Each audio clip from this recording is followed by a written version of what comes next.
Good afternoon. This is called the City Council meeting Thursday, July 13th. Hello, sir. Order. Okay. All right. Please stand for the Pledge of Allegiance. I pledge allegiance to the flag of the United States.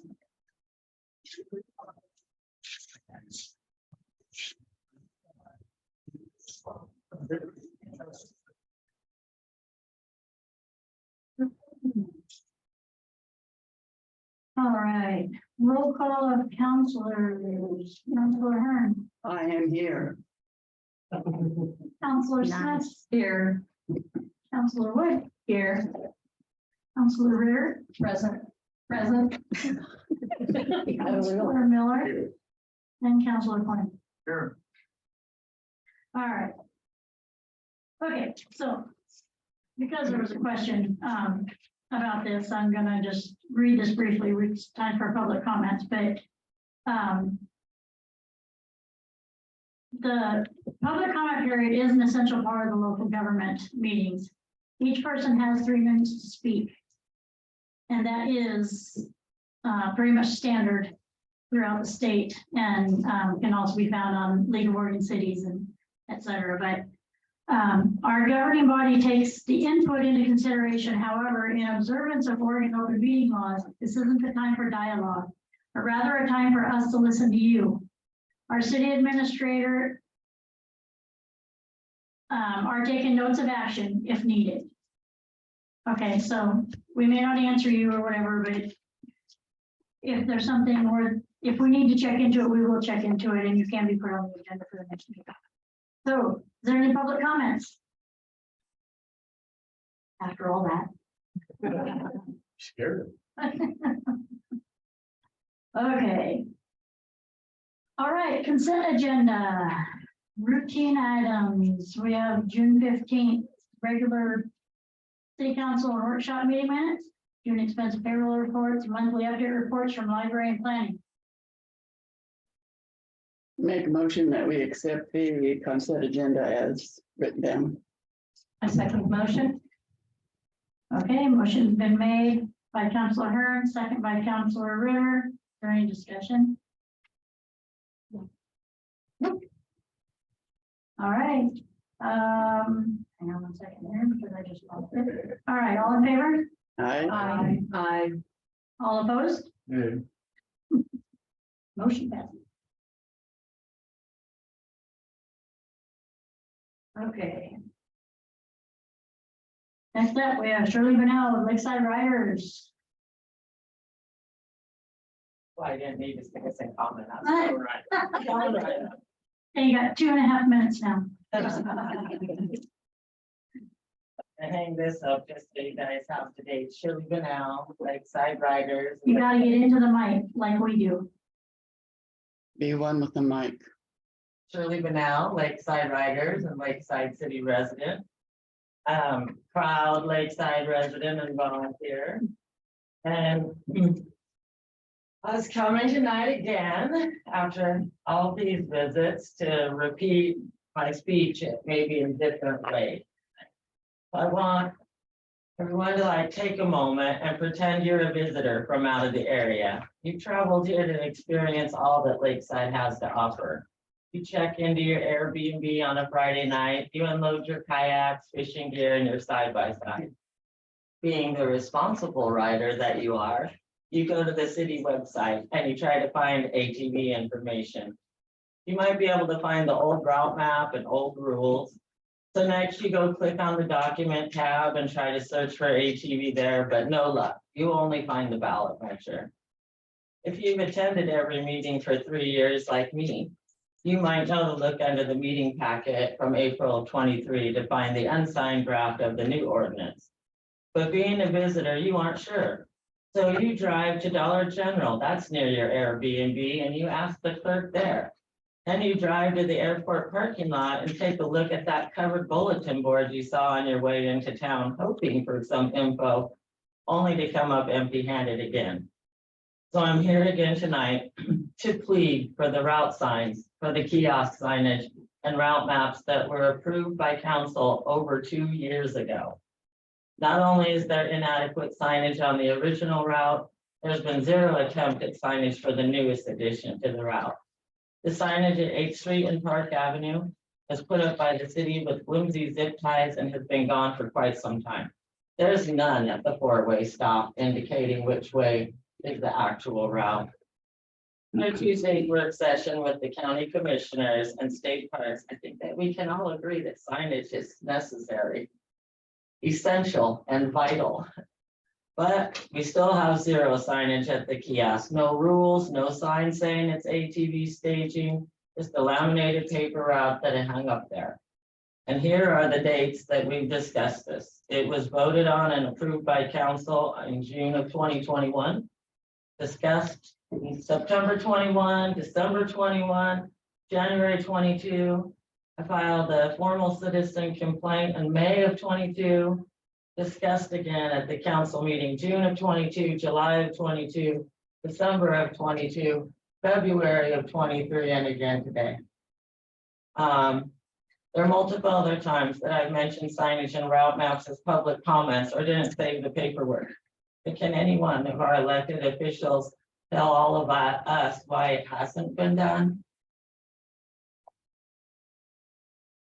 I know some of the things have changed, like The original routes remain the same for 2 years though. but some of the rules I know have changed, as far as dusk to dawn and, stuff like that. As for why, I know there are signs and I know they're, I don't know how many signs are, because I have never been there, but I know there are signs in the city shop that have not been put up. I know we've asked for them to be put up.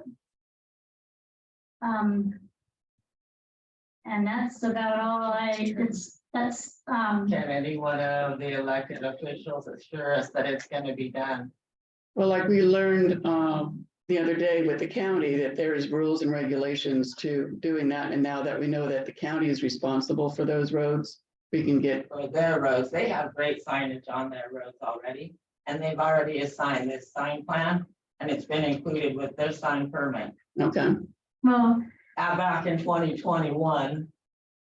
oh, I understand that. And I agree with you. We need signage. I also agree with Melissa. We don't need over signage, but we do need signage. We can't have too many ATV route signs. We have. I'm not one talking and a about the row. route. I'm not Right. talking about the route, Right. Let's stick My to it. idea was we put a sign out here heading out 8th Street that says ATV access for residents only. Because ideally, Residents and visitors And- staying at Airbnb, so. that's fine, but they need to specifically state that they, not just anybody can go willy-nilly. At this point in time, I would just like the ones that were approved 2 years ago addressed. ATV staging at the airport parking lot, rules at the kiosk there, and ATV route signs that have already been approved by the county. Okay, will you talk to the road crew or the road crew and please see if we can get those signs put up? And If we have the appropriate signs for the county printed them for us based on this sign We- plan. We put the signs that they did, we did put up. There were much more. And Don't one of know them what was those on are. the opposite side of what you read when you're driving down the road on the McKay's sign, not on the right-hand side of the road, and it was put up with a zip tie. McKay's gave permission for it to be screwed in, but it's put up with a zip tie. Needless to Okay, well, say, They can only go in certain spots. We can go through the details. I just am wanting a commitment I agree, Yeah. signage is very important. I totally agree with that. because, I mean, these items that were approved 2 years ago that are already printed, let alone some additional signs for the kiosk, the new rules, new route signs. The county would probably take care of the ones on North Lake out, but here at the four-way stop, those have never been placed. And it is far less of an expense than any of the items that you're going to be talking about later on today. does the costly new printed, not printed locally brochure have the route map on it that we're gonna be voting on? If it doesn't, it shouldn't be approved without those 1,000 route maps that were promised to us 2 years ago. It's unacceptable to hear nothing but excuses for over 2 years when we see plenty of money, time, and resources being spent on other items. The city website is a fine website that many other governmental agencies in our area use, including Coos County. Let's utilize the tools that we have at our disposal. The signs sitting at maintenance, it costs nothing, and update the dang website already. I'm not alone in the opinion that the city not putting out the rules and signage is a fine example of being negligent. Negligent towards visitors, negligence towards an active volunteer group, residents, pretty negligent to the city itself. We're in the process of also getting bids for a new website that we can actually post stuff on and not have to have a college degree to do the code. So, in fact, I just passed one of those on to Melissa today. So we're working on that. We really are. I know people get upset because they don't think anything's being done, but stuff is being done. Are we still having conversations? I go back up there or? That's fine. You can post the new ordinance and rules on the website without a college degree. I know it.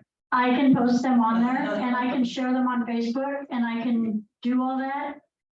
Same with the brochures that were. Those promised were- 2 years. Those were put on the website. They are on the website 1,000 printed. because I put that there. 1,000 printed route maps were approved 2 years ago.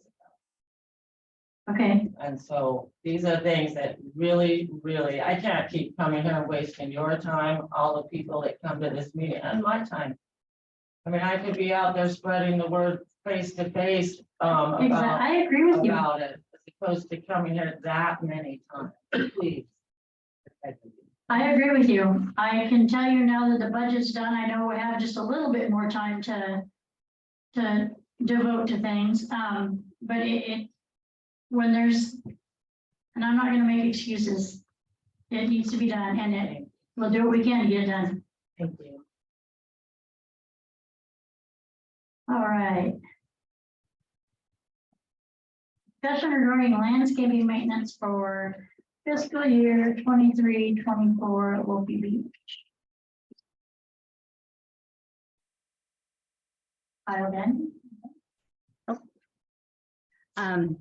Wow, I'm not even. So, Mayor, this item is on the agenda because the council had expressed, and the citizens had expressed an interest in doing more at Wolfie Beach, taking on more of a role in managing it and keeping it cleaned up. Reached out to Kyle, who is already doing work down there for us every month. We pay a landscaping bill every month, contracted services to him, and asked him to give us a quote on what it would be to expand his duties to incorporate more work down there. And so he's here tonight to discuss what he currently does, what he is bidding to take on additional responsibilities and that cost, and answer any questions you might have. Okay. My name's Kyle. I'm the owner of Clean Cut Landscape. Been in business for right at 20 years. I've been doing Wolfie Beach, I think for close to 3 years now, just right at the beginning of COVID, I think it was. And right now we do the berm. We weed eat, mow that every other week, and the grass that's along the road next to the mow. We do that every 2 weeks. During the winter and spring, we rake the beach. And we prune all the palm trees twice a year. We weed eat around the gazebo now and all those palm trees over there. And so that is what we do now. Spray the weeds and the rocks in the beach as much as we can, depending on the weather. And then what proposing is the lawn there. The lawn is not great. You can't walk barefoot in it. So proposing to not go in and just tear it out and redo it, but to spray the weeds out of there, dig out some of the weeds, and then reseed it in the fall, and then once again in the spring. And then come next year, we should have a good, healthy lawn. So it'd be fertilizing involved, managing the irrigation system. With the irrigation system, when I did turn it on with the county, that was the county guys about a month ago, I think it was. And there were some heads broken and the whole valve line was not working. So the county said they may be able to do that. There'll be something to touch base with the county, but that will want to be done before we reseed or anything like that. That is something that I can do if the county cannot take it on.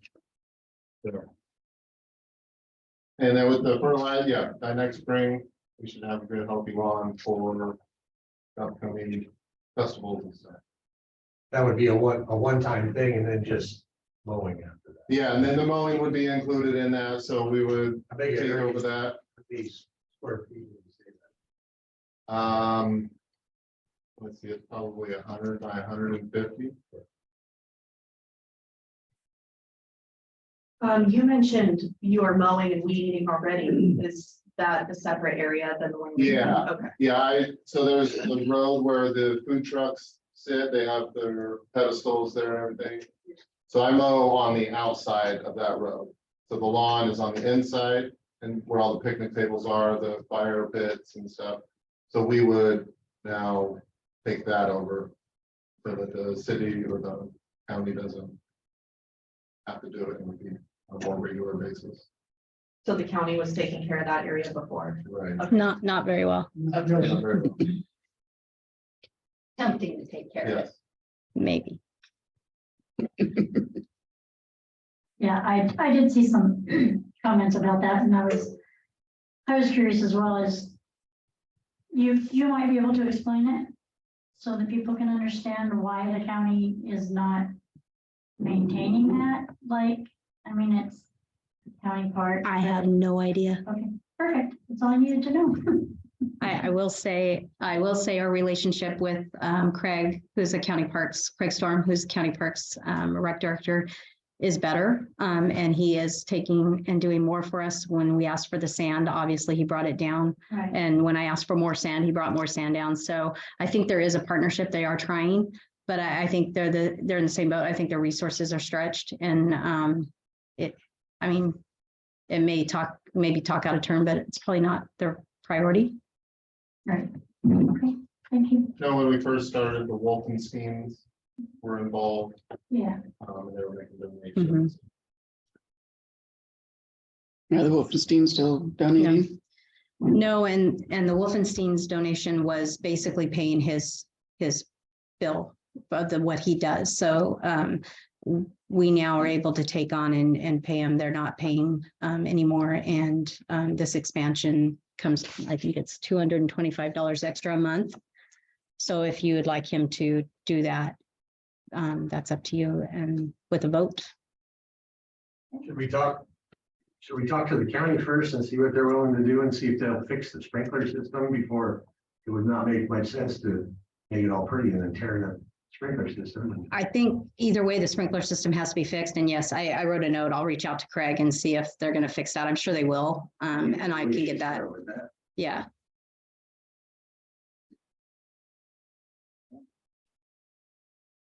So my question is his contract or whatever up and we need to vote on keeping him or what? No, this is a vote. He's kind of just ongoing. It's one of those contracts that's Okay. ongoing. We really don't rebid it. If you wish, we could get bids for what he does. I don't know that you're going to find anything different. This is for an expansion of his duties. Okay. So do we want to hold off on that? onboarding on that? I think it would be wise to talk with the county first and about the sprinkler system and see what they're willing to do also. Okay. If they're willing to do anything at all anymore, but it would be a good first step, in my opinion. All right, I agree. So we'll hold off on that. Table it. Table it? I like that word. Okay. We appreciate what you've been doing. It looks really good. That would look good. Nice, thank you. All right. Approval of Dyer Engineering rate adjustment and agreement. What is equipment?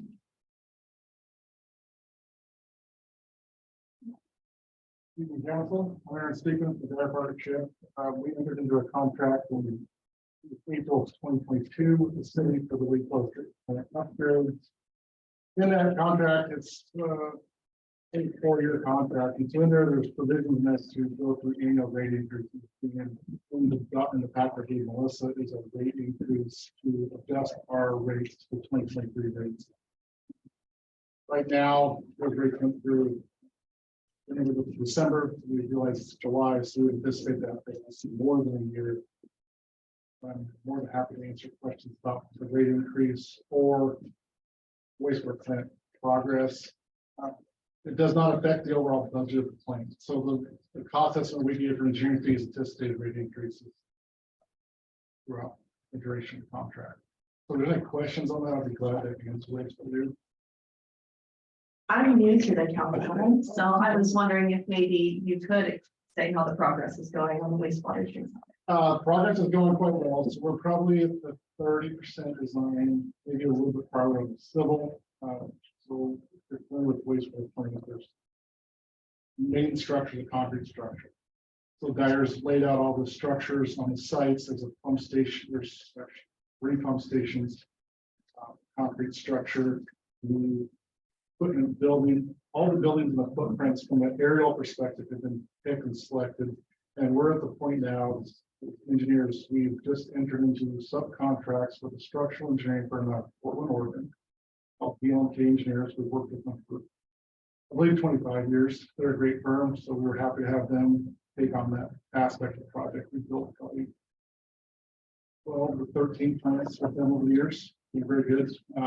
We're anticipating having the structural design done in October, November. On the original schedule, it was showing December, January. We're trying to accelerate.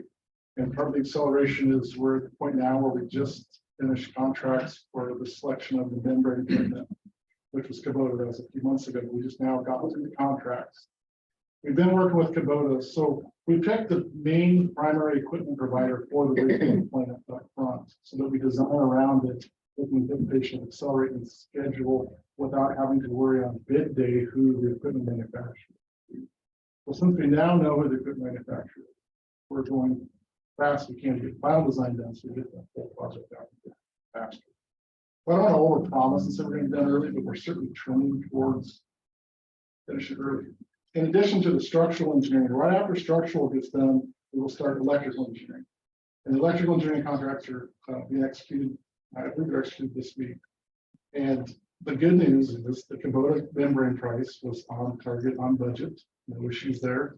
All of our subcontractors have been right out or slightly under our original estimate. I don't have any budget concerns right now.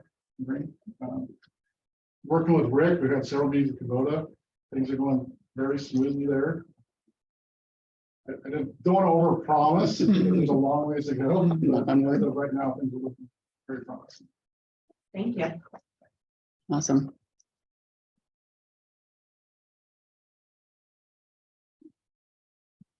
Is there any other questions? No.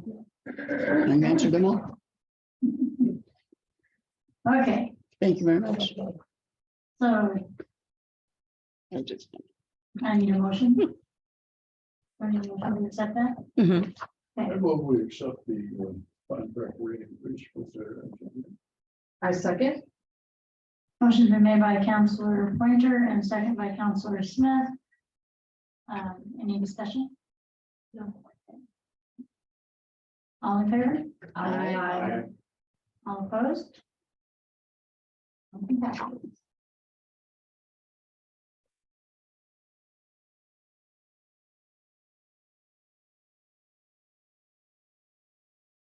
Okay. Discussion regarding bid for mowing and maintaining the airport field. Rick. Good morning. Good morning. Good morning. Maybe you have a quote in front of you. Yes. So let's update you on a few things about our mowing situation that we're doing. We have a Kubota tractor that's probably 3 times bigger than what we need out there. It has farm utility tires on it, and it's kind of rough. It is rough on the airport. It's going to cause it to be resurfaced and to be compacted.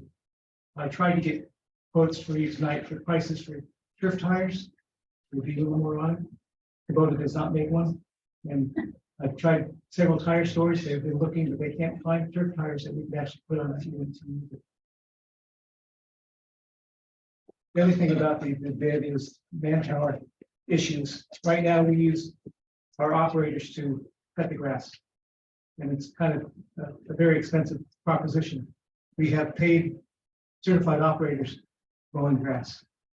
So we're not really getting a good bang out of our buck, and we could use better for the wastewater program as well as the public works program. The other thing is the finish mower that we use. It's at least 16 years old. And it's in pretty good shape, but it's going to die sooner than later. And to get a new one, it's going to cost $20,000. So one thing that I'd like to put out in front of you is possibly getting rid of that tractor and going with something that's a little more user friendly. About all we use it for now is we do use it for the mowing of the grass, so we could get a smaller unit that would be less invasive on the grounds that we mow.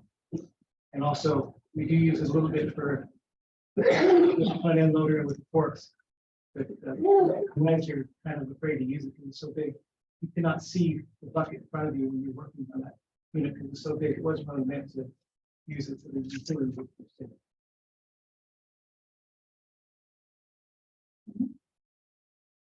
Any questions on that? So on this tractor that's too big, that's the one that you're talking about getting rid of and then getting the smaller tractor. Yes. That would do the mowing and whatever else you need. It would still do the work, yes. Okay. For some reason, they bought a very large unit. Yeah, but there's been several people that have questioned me about why do we have such a big tractor for mowing the lawn? Do you have any numbers as far as what we should sell that one for and what a new smaller tractor would cost? No, I haven't. One other option too is a trade-in, maybe trading it for a smaller unit. Yeah. So we could look at that. I don't think there's too many hours on that, is there? There's hardly any, How many? hardly any, Yeah. very, very few. Trunk or treat.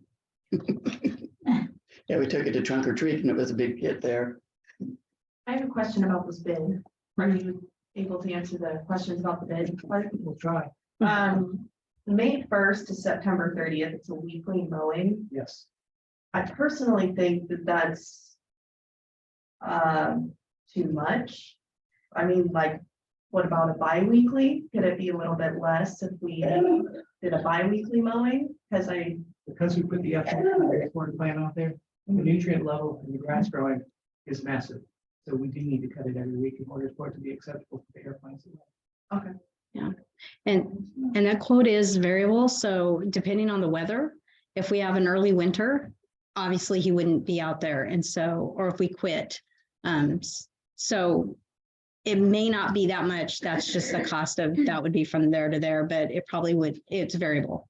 So, and, Also, oh, sorry. if we were to sell the tractor, I see that he's providing a mower and all the essential equipment for that.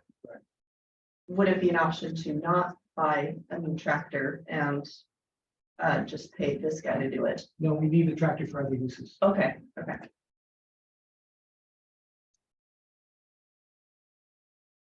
So the people that are now mowing it, you have work for them to do other than mowing the airport? Absolutely. I'll bring that up next. Okay. Okay. Any other questions? How much do you pay the guys hourly that mow the lawn? It's The their, managers. But it's their rate, their hourly rate that they make. I was just wondering. I don't have that off the top of my head. We pay them an hourly rate, but we actually, it costs us double because we pay benefits and everything. So if he's getting 26 an hour, we're paying at least 50 an hour. Under, we can't discuss that. That's because you're paying them in the rate for your normal duties versus Yeah, just cutting. it's public knowledge. That's Yeah. right. We're not a specific employee. Right, You're okay, probably- got it. Okay. So. Um.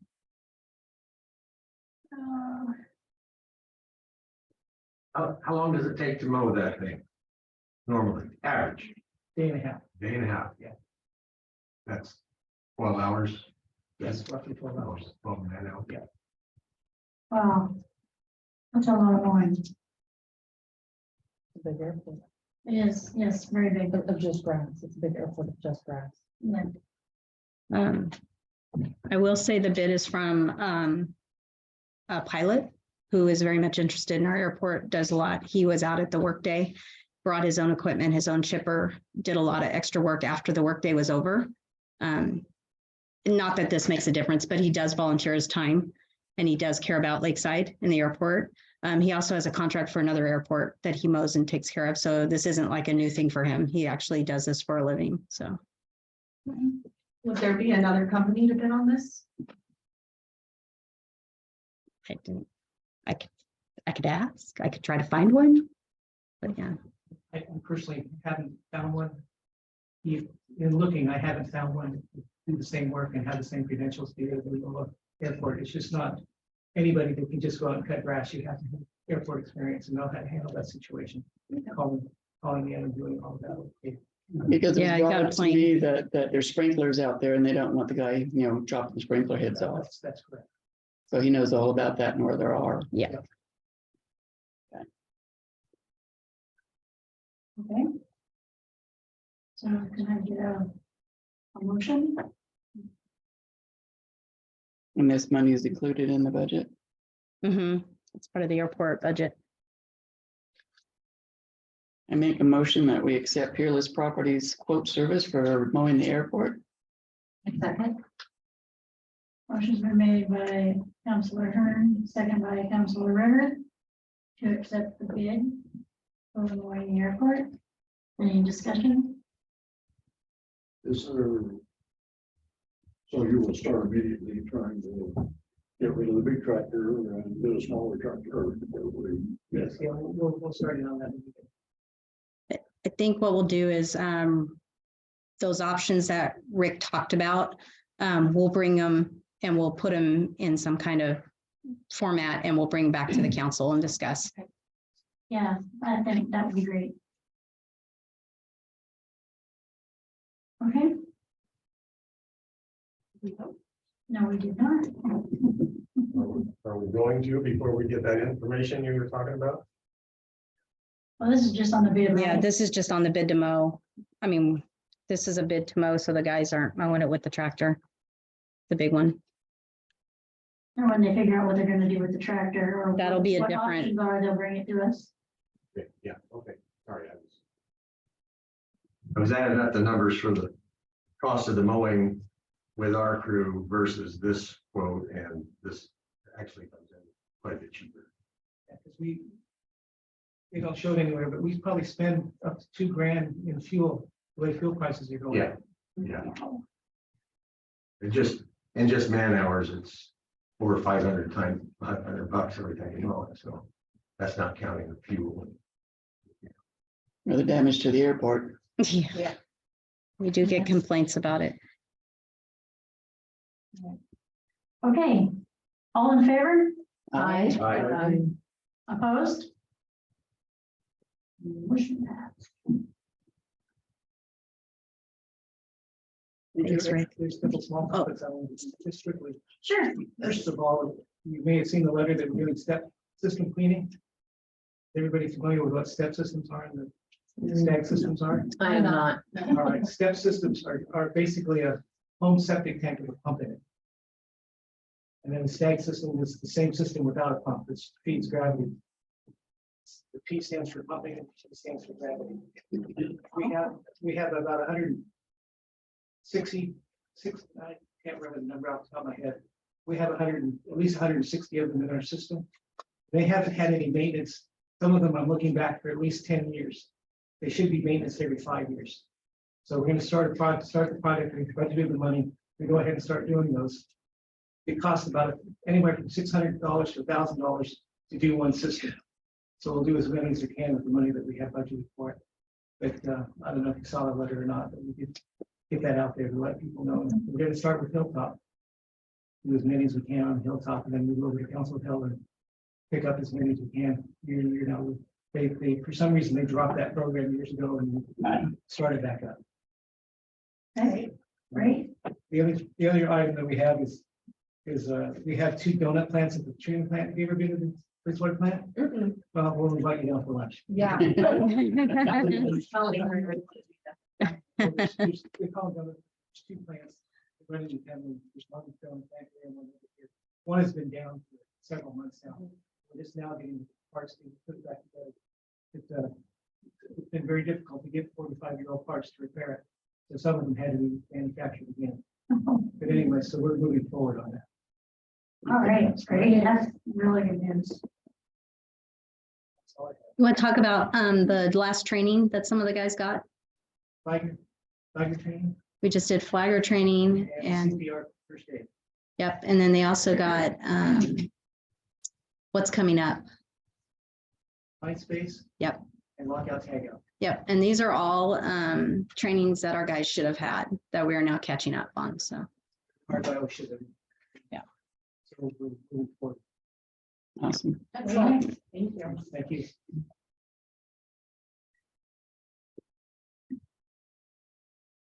Okay, next we have approval of audit services agreement for fiscal year 23-24 with Polly Rogers and Company with an amount of $27,000.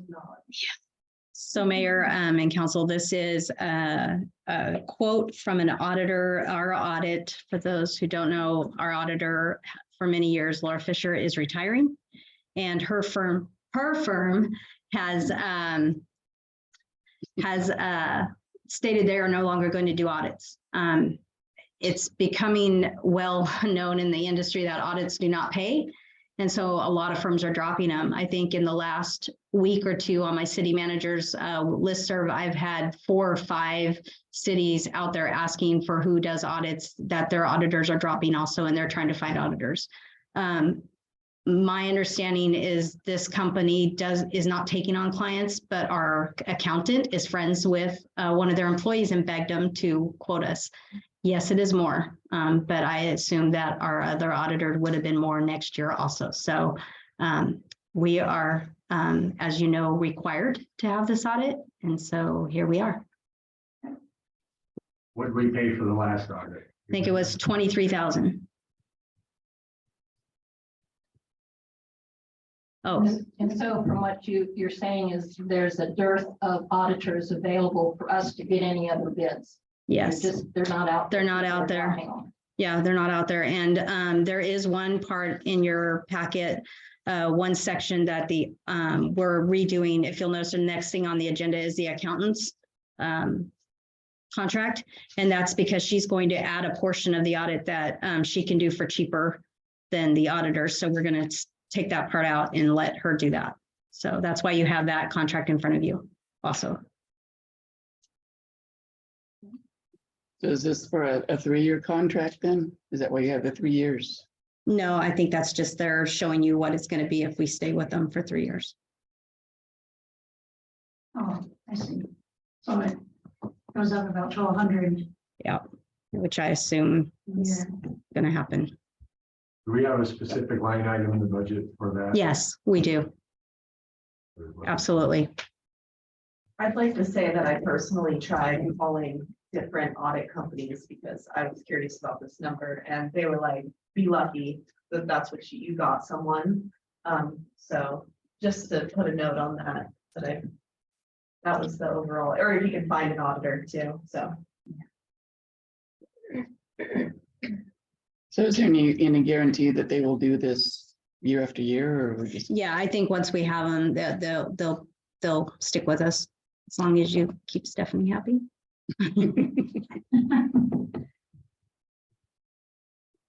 Okay, No guarantee. I mean, well, all right.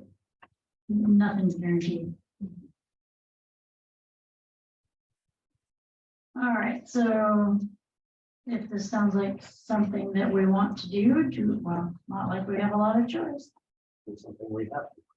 Exactly. So, We approve the audit services agreement. I'll second it. all right. Motion been made by Councilor Pointer, seconded by Councilor Miller. Is there any discussion? Any more discussion? No. All right, all in favor? Aye. Opposed? Motion passed.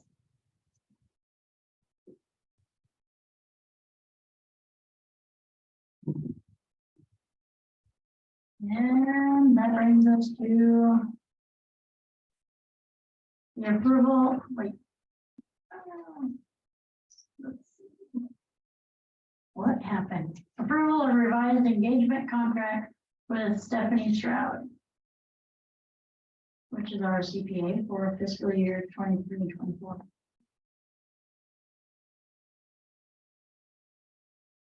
That includes the new portion that we pulled from the auditor's contract into Stephanie's contract, correct? yes.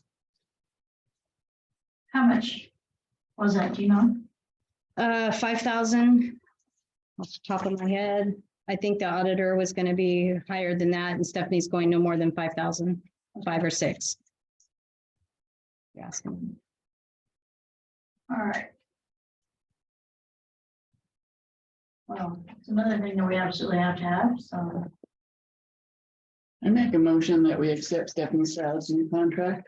Second. All right, motion's been made by Councilor Hearn, second by Councilor Wood. To accept Stephanie Stroud contract. Any discussion? Any further discussion?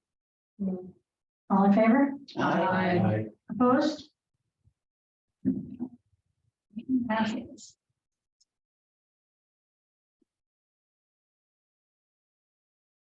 All right, this is the fun part.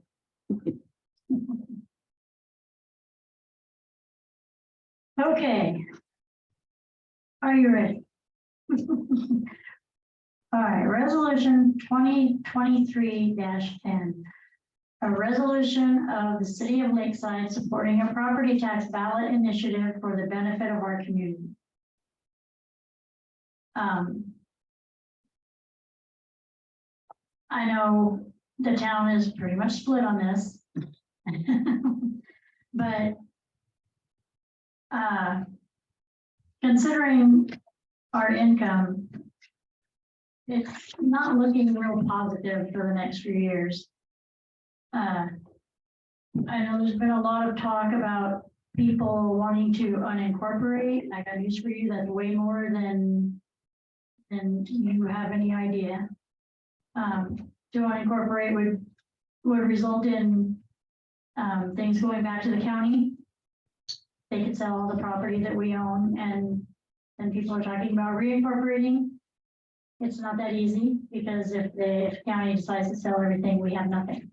So, but everything is turned back to the county. Your road maintenance,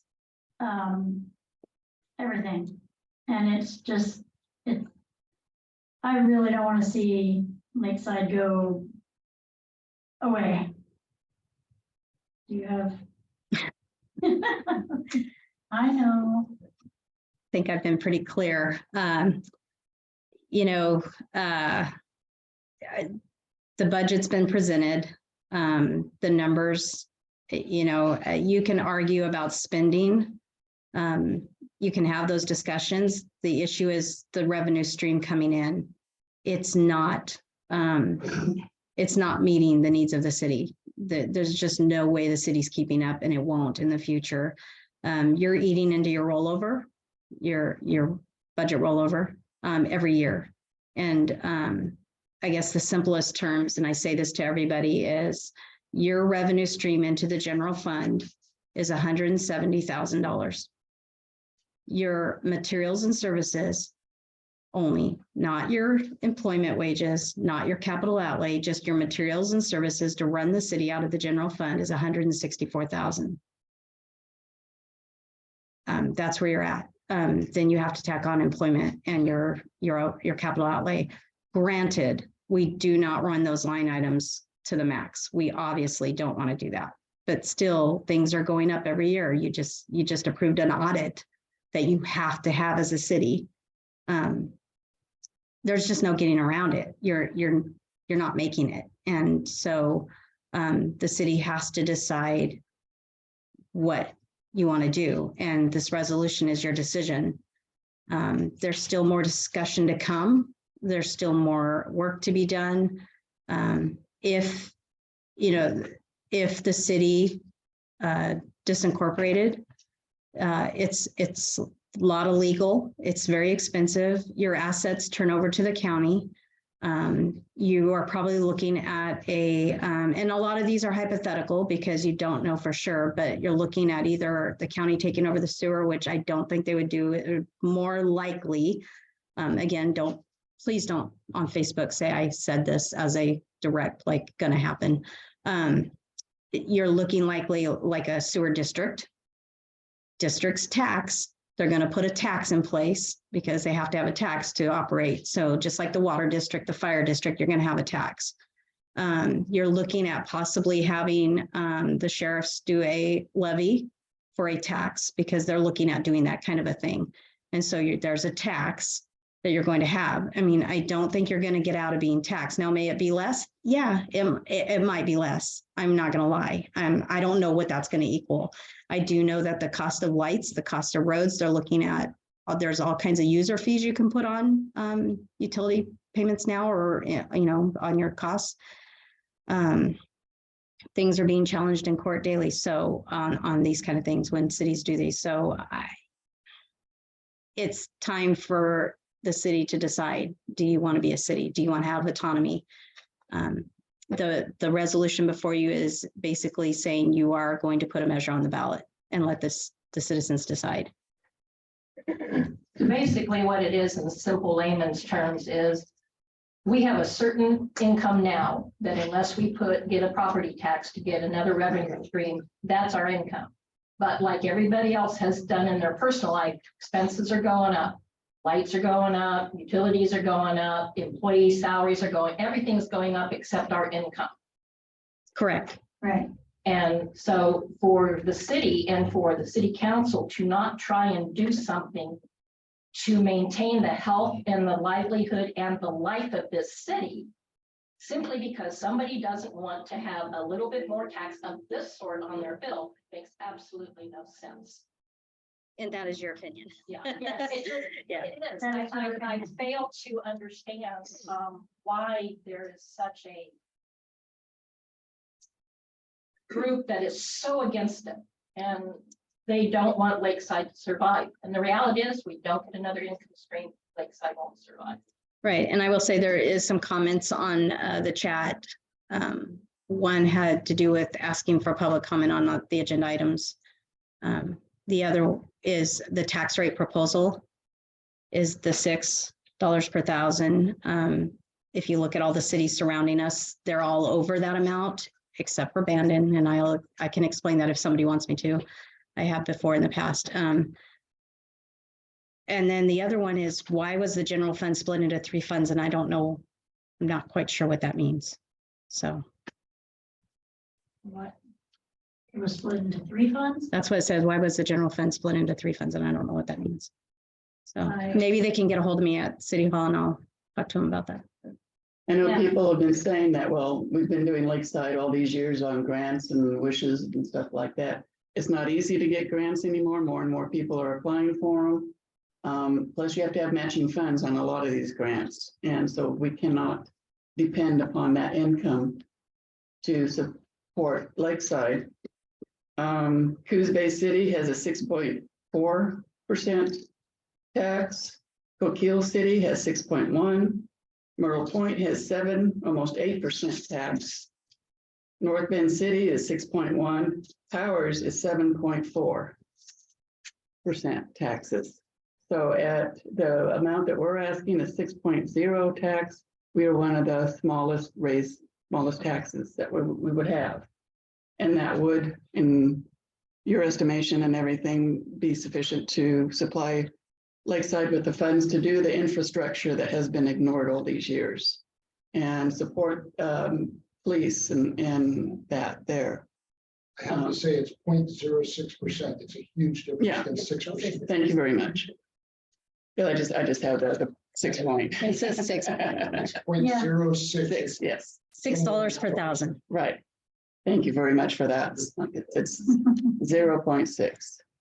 5. 0.06. There we go. I'll really be getting it. Scared y'all, didn't I? Someone's paying attention. Yeah. So, yes, it will be more income or more outgoing because I'm on fixed income. My husband will soon retire. He'll be on fixed income. But we'd rather have this as a city and not just a county annex that they'll throw anything they want to over here.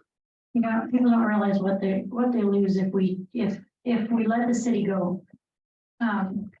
You'll be waiting a lot longer for an ambulance because chances lower Umpqua may not be here. You still get your fire service and you still get your water, but everything else is going to increase. And if you think that the county taking over is not going to raise our taxes, that's not going to happen.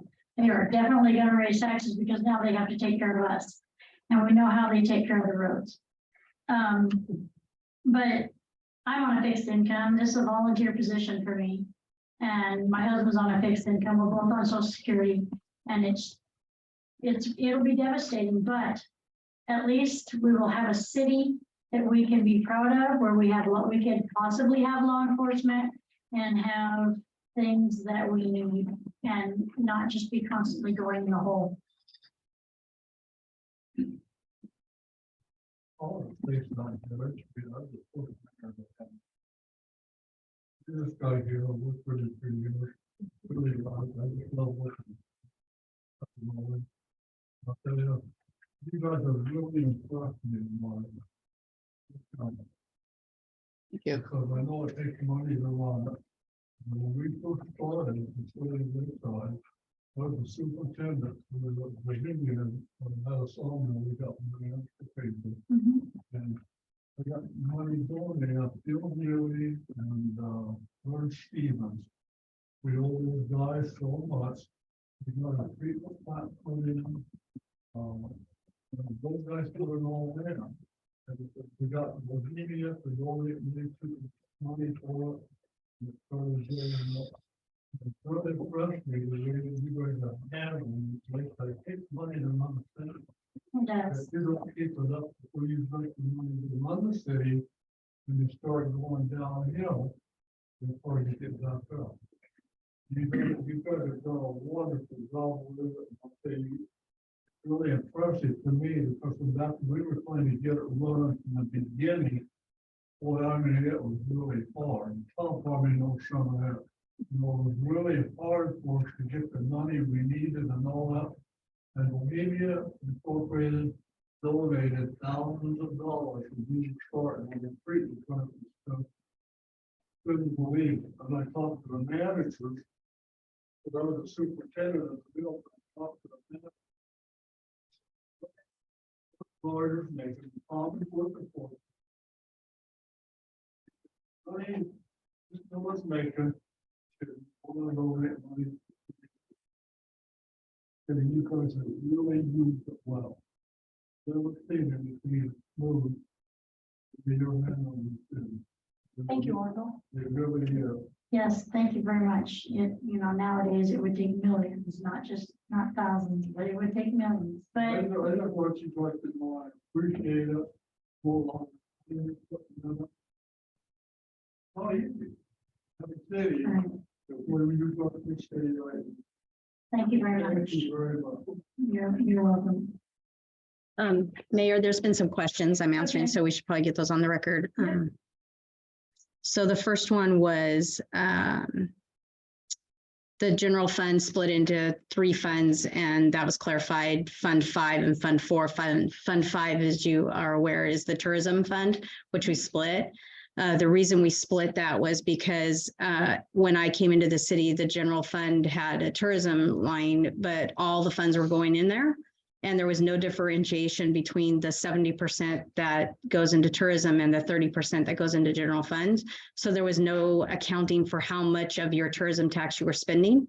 And so like many cities, we broke that fund out. So now when we get TLT dollars, we put 70% into that tourism fund, 30% into the general fund, which also helps your general fund. For clarification purposes. Right, and auditing and, Auditing. and accounting. So Fund 4 is the Community Development Fund, and we separated that out because it's good practice when you have a community development department to, it usually almost in every city I've been in, they're supplemented by the general fund because they don't make enough money to survive on their own, as you know. You just can't do it with application fees. And so it's a good accounting to know where you are and where you stand in building how much money you're taking into those funds. So those are those reasons. The other one was, the question was, is it a tax base or a levy? And I said, it's a permanent rate. Yes, it's a permanent tax. Yes. Okay. Is there any other questions on there? There's a comment that the TLT needs to be researched. Okay. All right. Well, we will research that.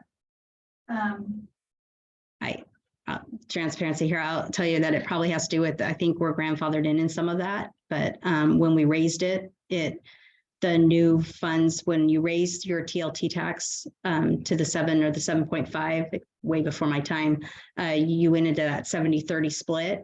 For ease of accounting, we've just been doing the 70-30. If we wanted to go in and do a more detailed accounting of the old audit, we'd have to split some into different numbers, and it just isn't worth it at this point, in my opinion.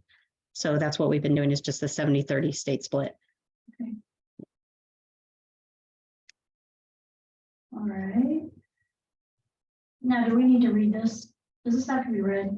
It was given out a week in advance. Okay. If you want to read it, you can. Any big words? Does anybody want it read? We should. Okay. All righty. Resolution 2023-10, a resolution of the City of Lakeside, Oregon, supporting a property tax ballot initiative for the benefit of our community.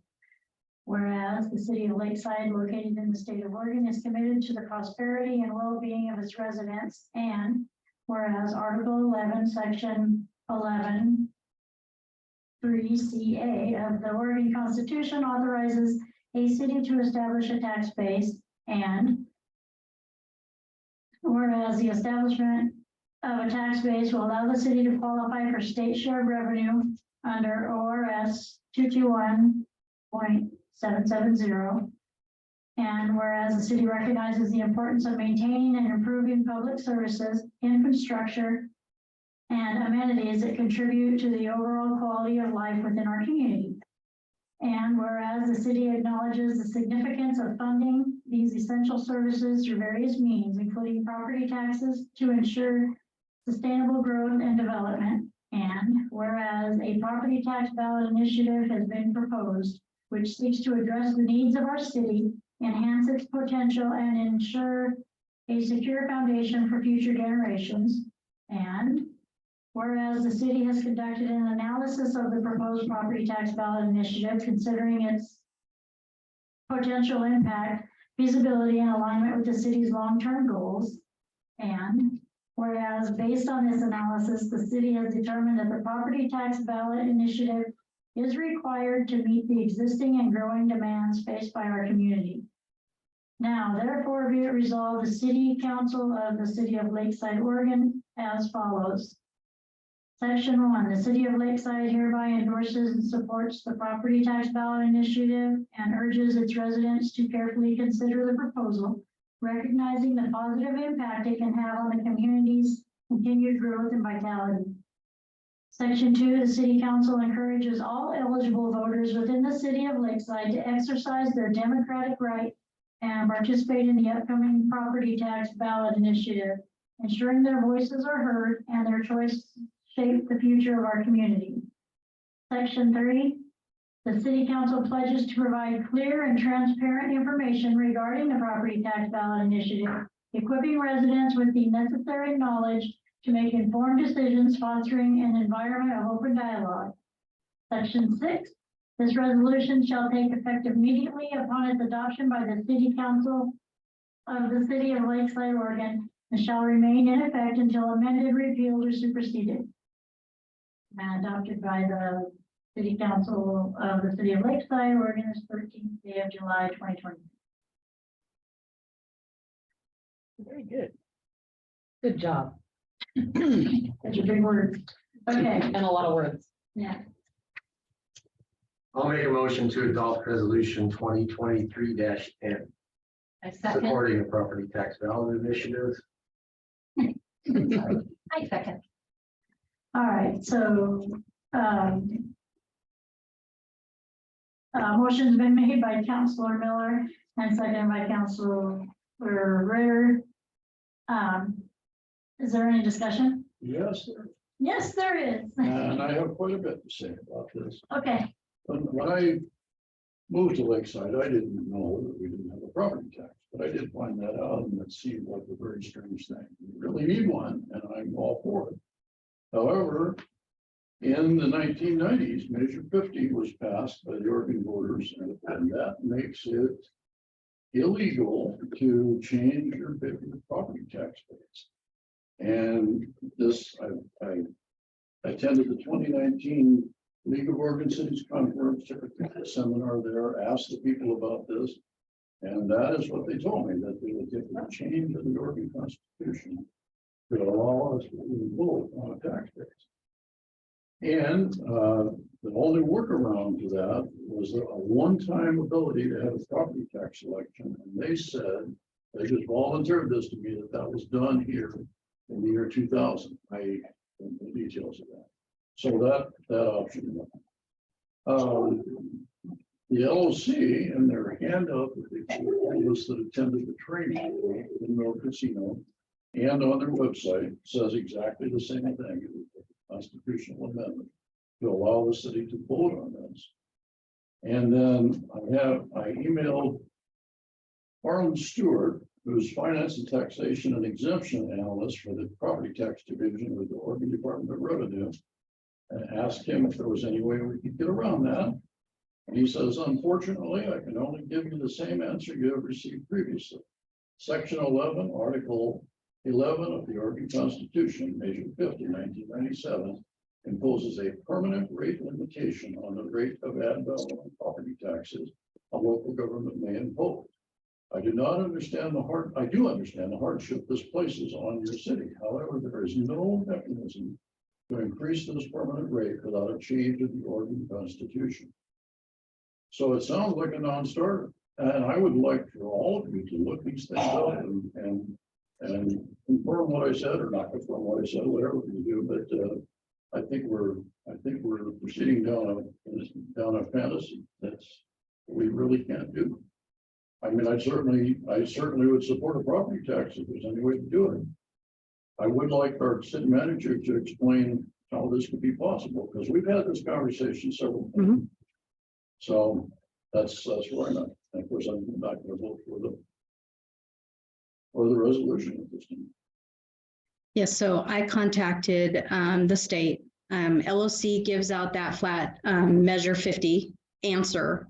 They don't give legal advice, but when I contacted the state Department of Revenue, they said that Measure 50 did. He's absolutely right. Measure 50, Councilor Pointer is right. Measure 50 does put a stop, which is why Bandon has a 46-cent property rate.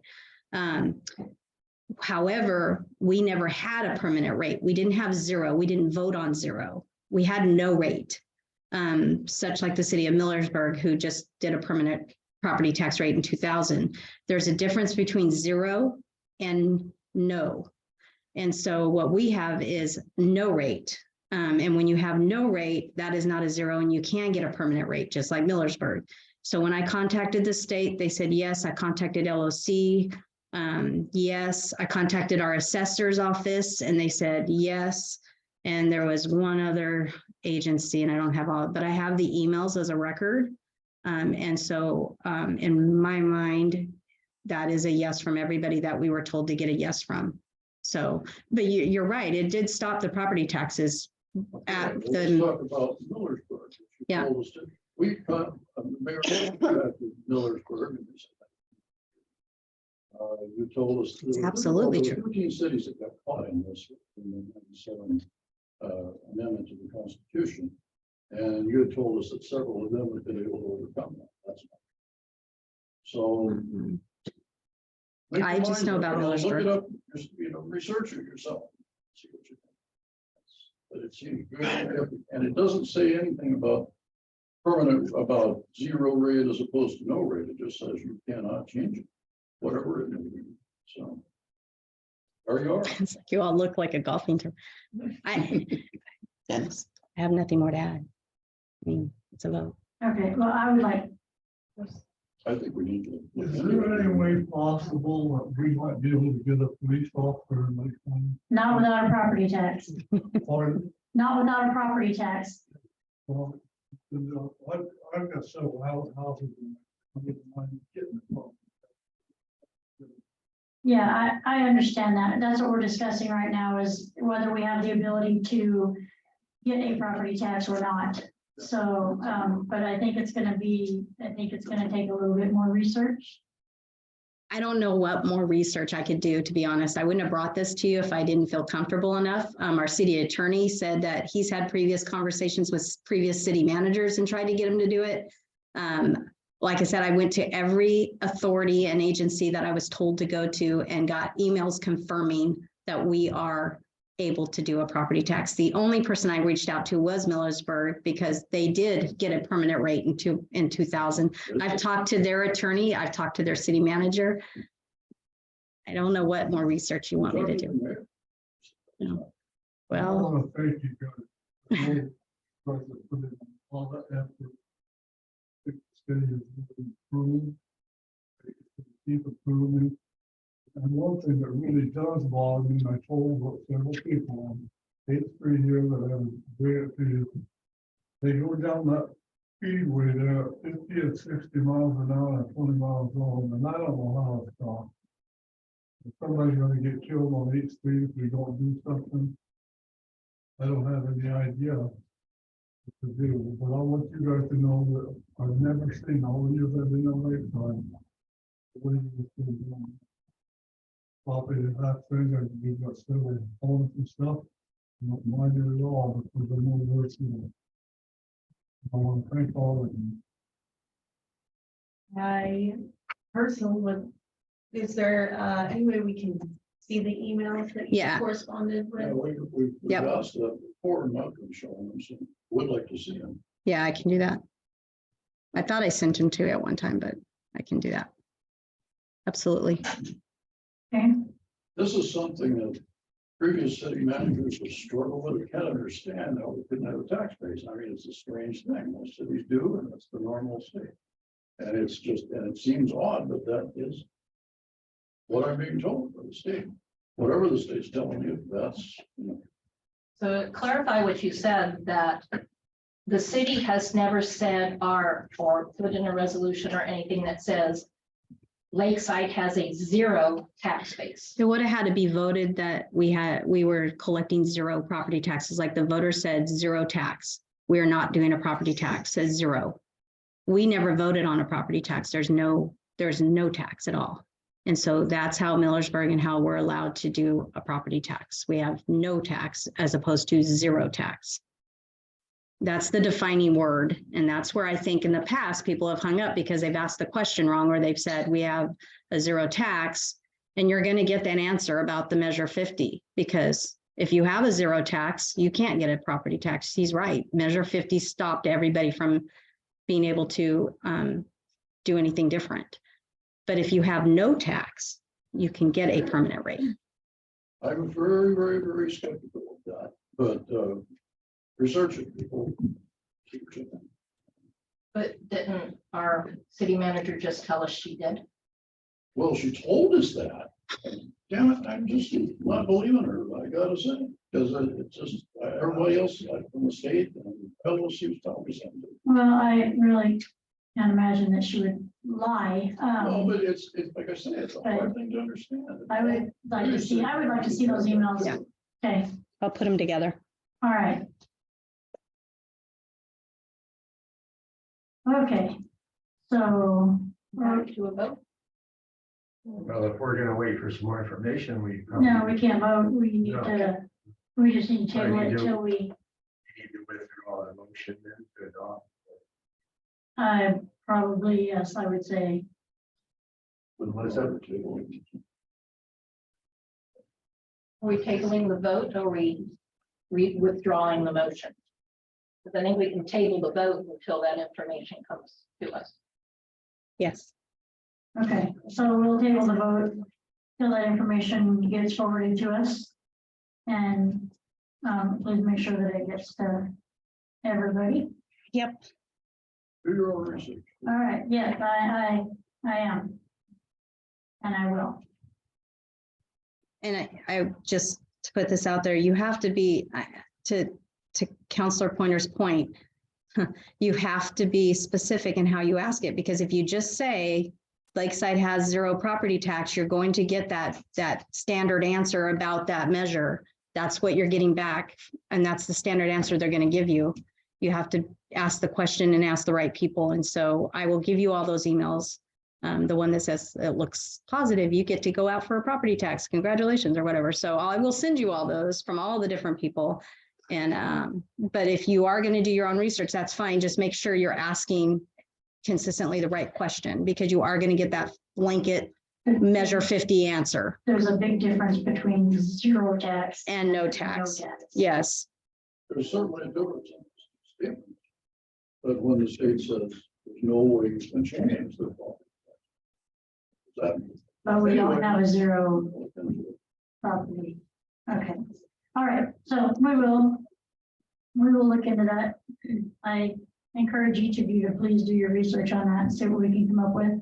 We need to have a workshop or whatever. It's something that really needs to happen. All right.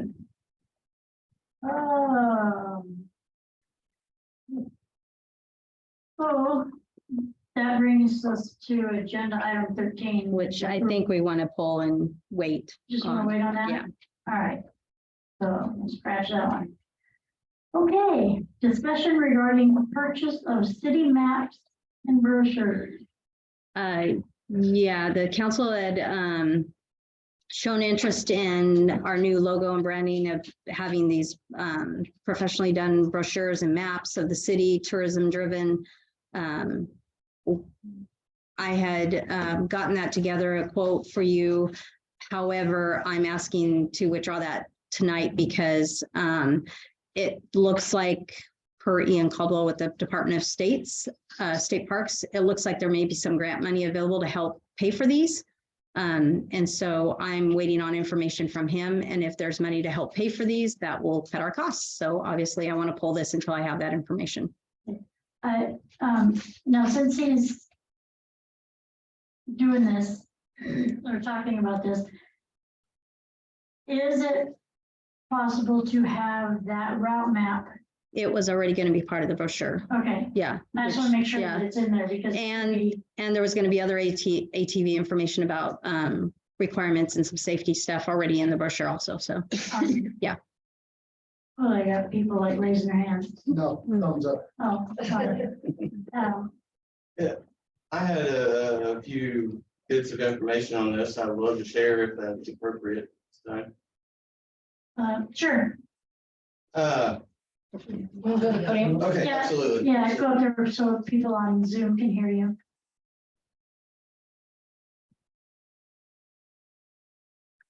Hi, my name's Adam Hand. I live here in Lakeside. And as many of you know, I kind of work in the industry of promotions and banners, flyers, brochures. These sort of things are everyday parts of my business. I've been involved with hundreds of projects that are similar to the bid that I saw in the packet today. And from my experience with those, the price we're given is absurd. I've gotten 2 other bids this week through my sources, and you guys are welcome to get, I encourage you to get other bids. But from my information, for design work and production of 2,500 flyers, honestly could be done for $2,000 or $2,500. The cost of the actual, at $8,400, 2,500 flyers, that puts your city costs at $3.36 per little piece of paper. When you start distributing those around, that's an incredible cost per impact. It just seems crazy. So please do get multiple quotes. I'm happy to give you any information I have. Look around at what you can do. It was my impression that with our promotions project that we just went through, that we're given most of the tools we should have to produce or design a simple handout, a flyer. We should have logo files, art and design information. We should have, I think we even got some copy as far as verbiage and text and things that we should put on there.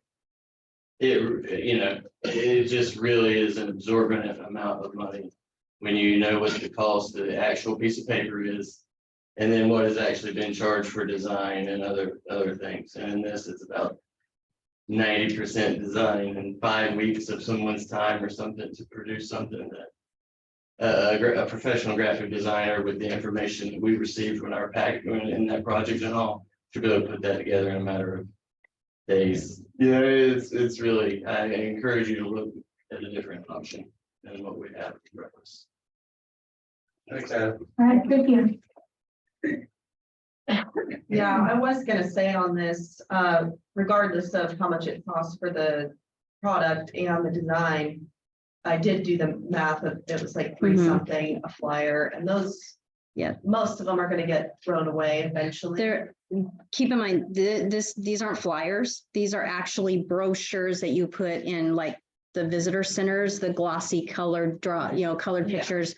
Yeah. They're thicker than you're not talking about this in a trifold. The quotes I got were Yeah. exact. And that's fine. Anything. It's not, that's industry standard. It's nothing special. 100-pound weight trifold flyers are produced by the millions. And we will. I'll when this gets retooled, we'll get other bids. Yeah, Yeah. yeah, I would like other things. Yeah. And we do have the ability on the website. Well, I don't know if it's on the website. There's a form that you can fill out about the logo and stuff. So if you want to forward us those bids, that would be great. If not, you don't have to, but I'm happy to put together any information you want to ask for, you know what I mean? okay. It's yeah. Thank you. All right, so we're gonna hold on to that one until we get some more bids. Well, and until I know about the Yeah, grant. okay. My goodness. All right, discussion regarding bids for fence and gates to city library parking lot. I will say that as for security purposes, I think it's important that we have this.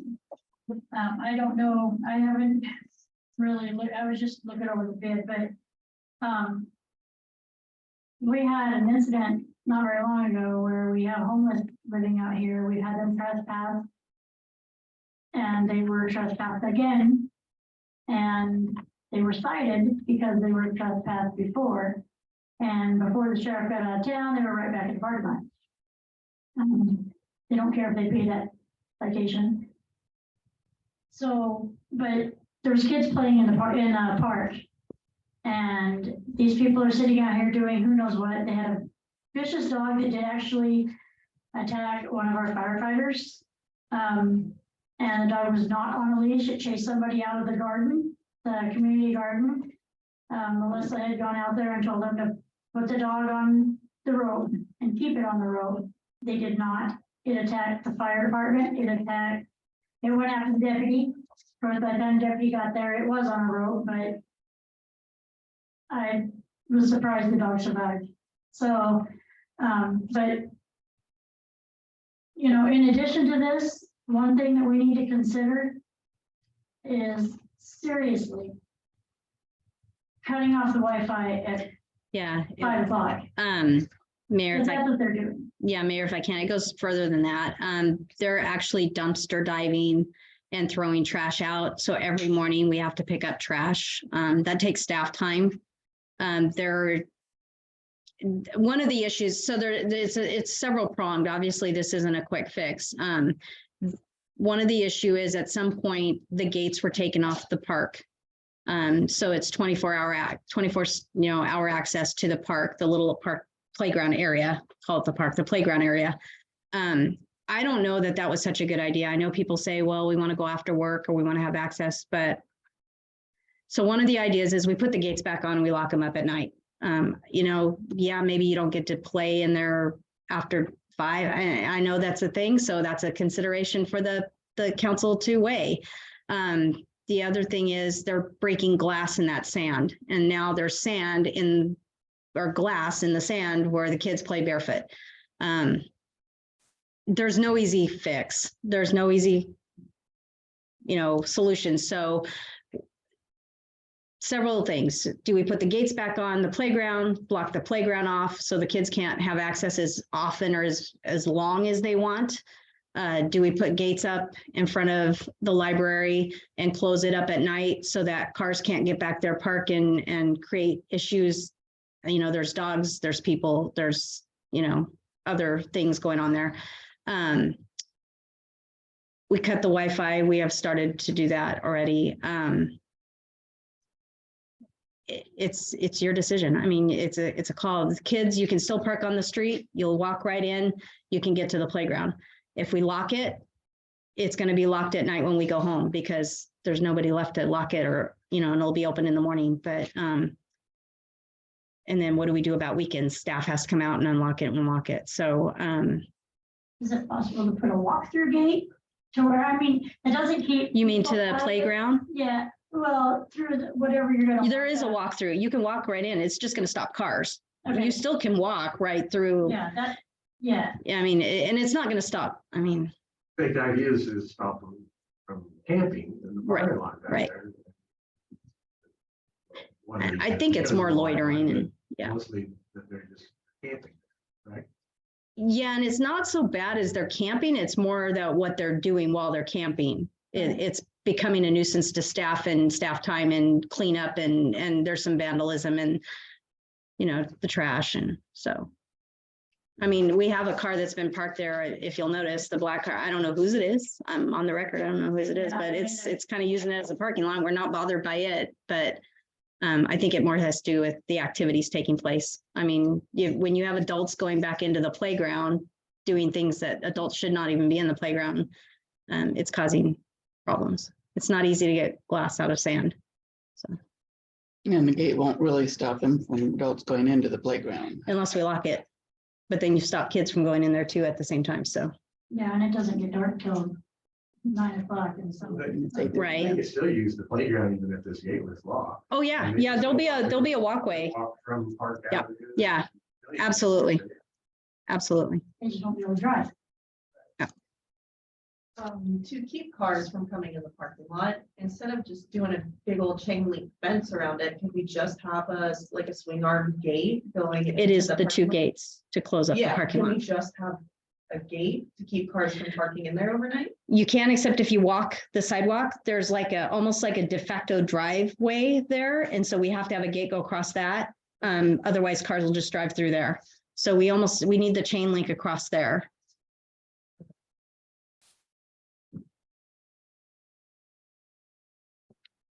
So this won't really solve a problem of people vandalizing. It'll just slow them down. Depends on which problem or issue you're trying to. Camp, which they sleep right under the do not park, no overnight camping, you sleep right under the sign. Okay. All right, so can I get some type of a motion? Well, we have 2 bids here, right, on it? Yep. Oh, I didn't see. That one. And they're both pretty close. Whoops.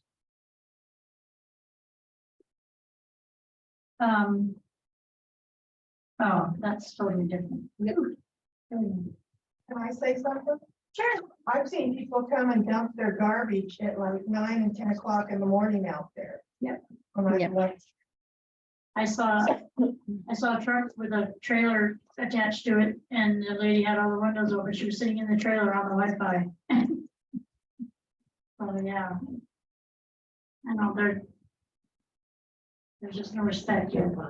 Thank you, Oracle, for opening the conversation. My suggestion is a camping ordinance might help one. We're getting getting We're working on that. CIB, that costs zero. Has just a chain across and it keeps everyone out of that parking lot every night. Can we save some money and do a chain across and see if it helps for save $4,000 while you're working on the camping ordinance? Talking about the dumpster that's up in day or night. And spending $5,000 something. But only 2 bids. I don't know if there's supposed to be 3 or not. And no other alternatives even thought of. Spending more money once again before things we've already promised 2 years ago don't have anything in the works. Literally look at CFE right there across from Hennick's. They put those chains up before the pandemic and they work wonders. No one camps in there anymore. There's something to make it less institutional for our kids coming into the library and that might be work just as well as a fence all the way around for a lot less money. We're broke. That's my thought, is like, we're bored. And great, it would be great if we could afford a nice shiny new fence, but we can't. So can we at least look into an option that costs $1,000 instead of one that costs $6,000? If the goal is to keep vehicles out of there, that's a lot easier. We already acknowledged here today that keep people out.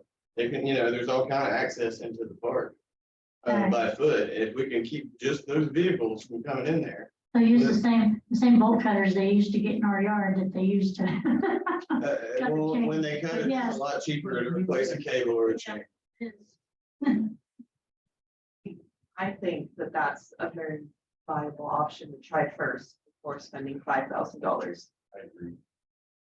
And then we can also put a cable at the Park Avenue entrance too, couldn't we? Or is there one already there? Well, they don't drive in.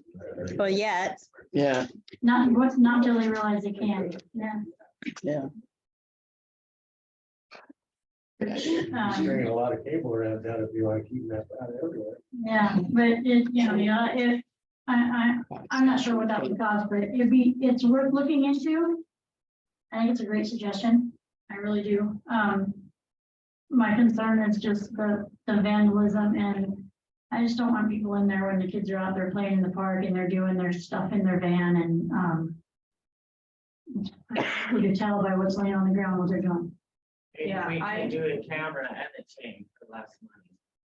We have cameras, Back there on the playground. not on the playground. Okay, so then are we going to have the city manager get a Yeah. If price you, or a chain to if you use that wanted as to an see alternative? either a chain or a cable or whatever it is that most places use. Or I saw that the gate on here in the quote was $1,475 for, you know what I'm talking about, like a metal Like a farm one gate. swing arm gate. Yeah, that's what it was.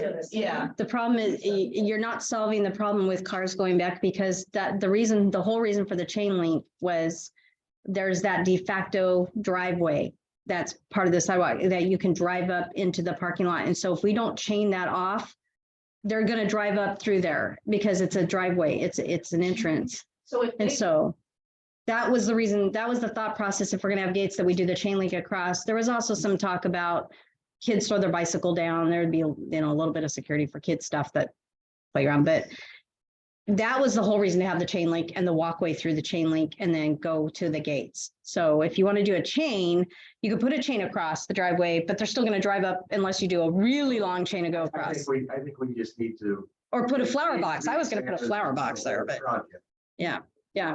Not just one piece of it, not Right. just the gate or not just the fancy. Agreed. We need to re-examine and see. I'm sure they're much less expensive. Go options get a that would be log just and as stick it effective. there. My idea was a flower box. That big log, we make it into a flower box. Yeah, we'll just dump it over. Well, not if it's big enough log. Okay, so we'll wait and see, do some more research on that and see what we can find out. See what else we can do.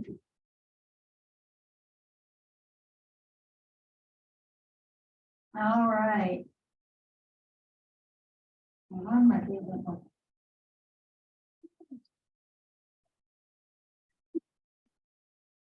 Okay, we have discussion regarding bids for removal of addition and other improvements at 105 South 8th Street property. Madam Mayor, if I may, I would like to recuse myself from the conversation due to conflict of interest. Okay. Bye-bye.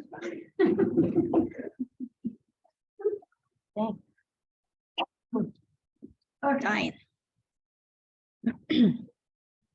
all right. So we have a bid for. Would you like me to Oh, we have describe? two bids. I didn't see that. You want? You do. So, Madam Mayor, this is the property the city purchased on 105 South 8th. There is a addition, that's not really addition, the house, I don't know what you would call it. It's an addition. Yeah, it was part of the building that was put on there. There's holes punched through it. You can see through it. We want to tear that down because it's obviously not providing any kind of usefulness. And so we are getting bids to tear that down. And then while we were getting bids, we also threw in some things like putting the rest of the previous owners had bought brand new windows that they hadn't finished putting all the way in around the house. So those windows are still sitting there brand new. So we got the bid to finish those out and then also paint it. Okay. And now one of the bids doesn't show putting the windows in. They were both advised of that. So there's probably. On the second one. Not on the Armstrong one. Yeah. Put in, it was discussed as part of It it. needs to be on there. Yeah, Is he not here?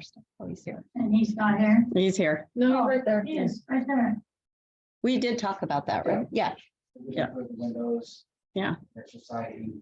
Yeah. Demo the building, plug up electrical, take the breakers out, wires, power water, sand, and main. That's all. Everything's on there except the window on the bid, That yeah. one is wrong, that's, Pardon me? the windows were already included. Okay, Maybe they didn't get put on the estimate, they are, Yeah. I'm saying they are included, they're included in that price. yes. Okay, But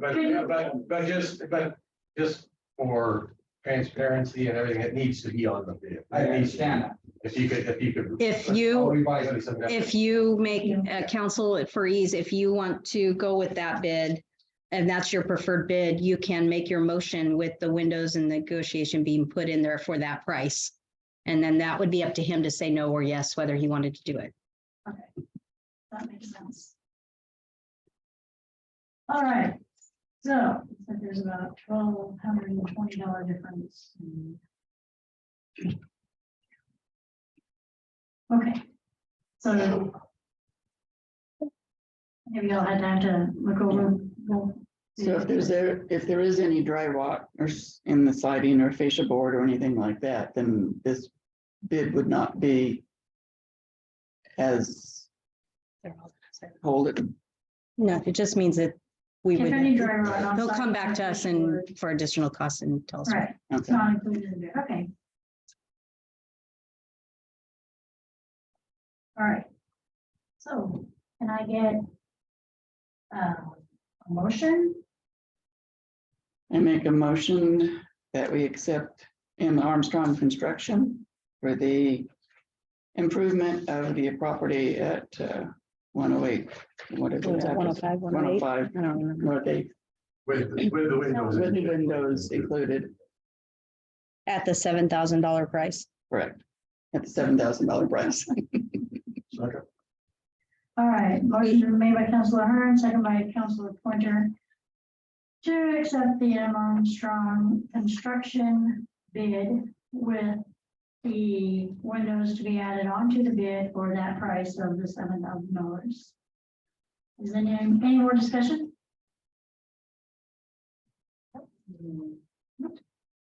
All approved? Aye. Opposed? Motion carried. And Counselor Miller, can you get Counselor Wood back, please? Leave her in there. overnight. Unless there's a door back.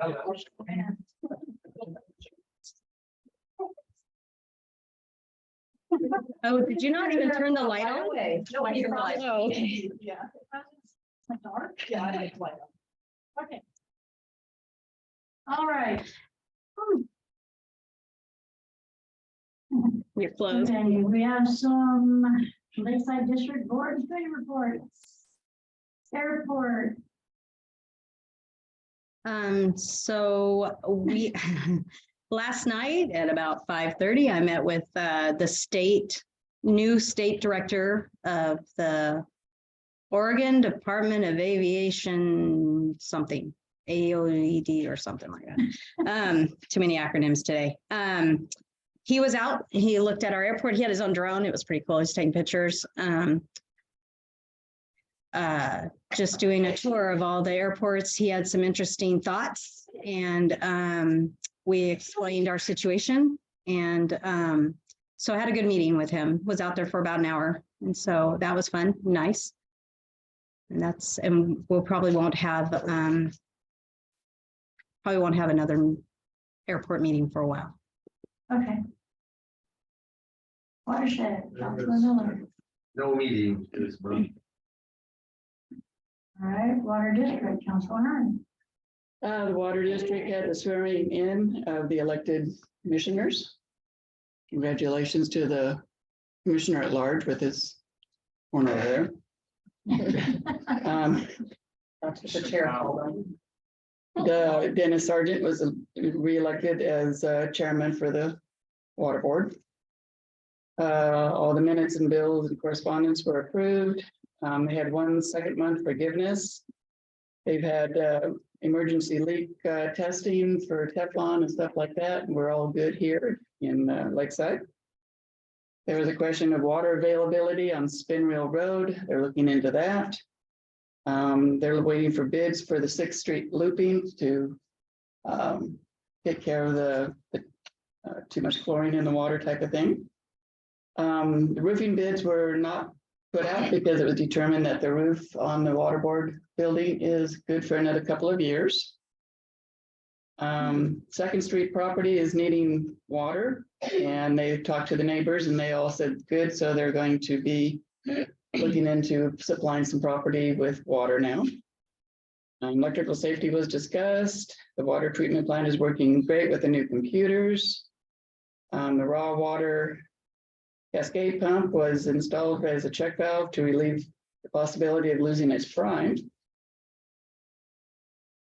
They're reapplying for the one-stop applications for new upgrades, and they are looking to revamp the lead and copper pipes in all the old buildings, and that's going to be they had 1986 was the last year of using lead and copper pipes, and they're hoping to get an EPA grant to do that.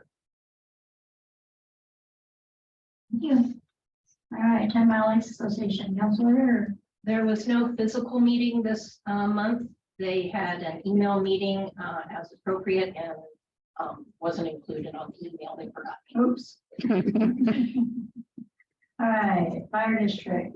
We met last night and the 3 folks elected in the last election were sworn in. Kevin Morgan, Gerald Ewing, and Frank Kinsey, who was a returning member. We did discuss purchasing a pickup truck to help pull the boats that when we put them in the water for fires. There were around 58 calls last month, and a total for the year of 368. So, and around 50% of these are on the north side of the river. And we track that because of the possibility of more train traffic and delays in getting across the track. And ultimately the possibility of another station on that side. And let's see, what else did we have? That was about it. Okay, that's good. Okay. Lakeside business owner. So they didn't actually have a meeting last month, but they did have an emergency meeting on June 30th, and it was just for the board, and they were just tidying up what was left over that they needed to get situated for the 4th of July that they were having out on Local Beach. Okay. And they got that taken care of, and then I was informed that they only have quarterly meetings, so their next one will be later this month. So I'll report next meeting. Okay. I have a little more information about that meeting if we are to share. Okay. The quarterly meeting for the Business Association will be next week on Thursday, the 20th, over at Osprey Point at 5 o'clock. And we encourage anyone that in the community who would like to come and join us and see what we're doing and what's going on. So please do come and be a part of that meeting. We also are going to try to get on the agenda for the next city council meeting to kind of discuss with you guys and a wrap up of the past few summer events that we've been involved with. And we just wanted to come back together on that and kind of discuss how that was successful and maybe how we can make them better in the future. And what time was the meeting again? At 5 o'clock. Thank you. All right. City manager report, railroad project up. I am so happy to announce that that project is 100% complete. Thank you. It's so nice going over that. Now we're in the process of getting reimbursed for all the money we spent on it. So as I said, I'm in the process of getting reimbursement. So we have sent out our invoices to the county, and we are getting our invoices ready for the SCA portion of it. And we just received the amendment to the contract that had to be redone with ODOT. And so we'll be getting that reimbursement going also.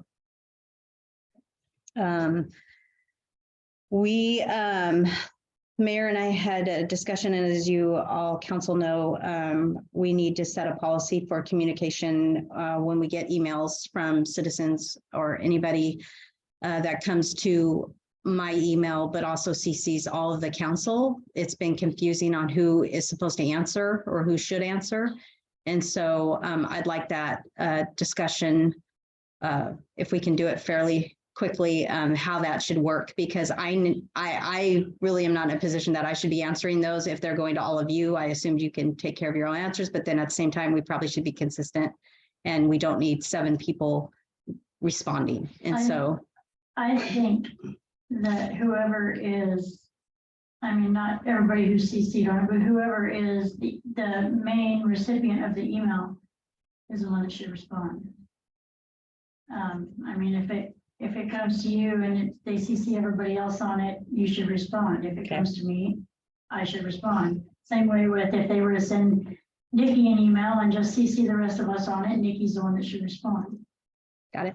That's what I think. That makes sense. That makes some sense. We don't want to have a meeting on. Right. That's the other. So you can't reply Yeah, do all. not reply all. Yeah. Okay. So the next item, we need to set a date for the workshop for the council rules and procedures, social media policy workshop. At that time, given how this meeting went with the deferred items, we probably, my suggestion would be to make that actually a meeting / workshop, because I think we're going to want to put some things on the agenda to get them taken care of fairly quickly as they come up. Right. So whatever date you choose, we need to get that scheduled. Okay. I'm pretty open for anything. Always one that works, and I know you have kids. I would like to note too, I will be gone for next month's meeting. I won't zoom in if I can. But the August 5th through the 13th, I will be gone. Okay, and I also need to make a note that on August meeting, I will be gone as well. I'll be at the summer mayor conference in Hood River from the 11th. Well, I'll leave the 10th, and I'll be gone until You can leave Friday morning. Sunday. the 13th. Yeah. So we want to do this work session / meeting this month. Will you have answers to our questions in 2 weeks? What questions do you, The questions that we asked you to research. your emails, the emails? The emails chain. and the chain across the, and I was thinking only my 1-track mind. I was thinking of the property tax and then your workshop. I wasn't thinking of the other stuff. I could get that.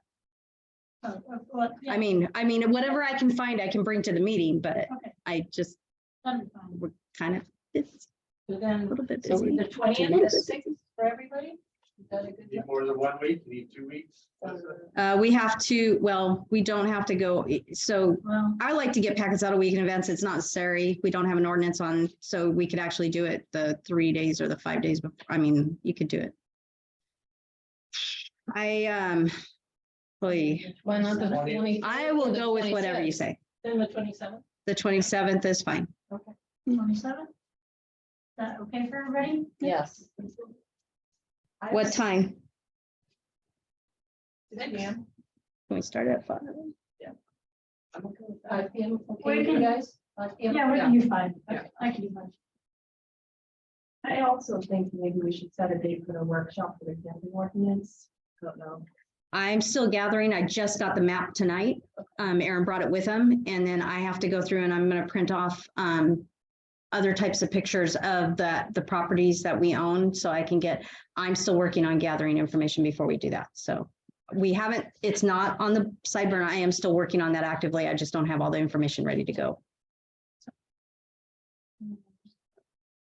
Yes. Still trying to write something. And that's July 27th. Not August. So what I need from you all is, because I asked you all to research that, if I can get your information that you came up with before the packets need to go out, I can get that What out. do you need, what do you need the information by? Because the meeting will be on the 27th. The 21st. Okay. And you don't need to like spam me with hundreds of pages of documents, just, maybe pick your favorite. Would be nice. And give her as much as you can, because she's gonna need to research it. Okay. So 200 pages suffice by each of us? Yeah, I'm just gonna hand it to you. That's okay. okay. All right. Okay, mayor and council comment.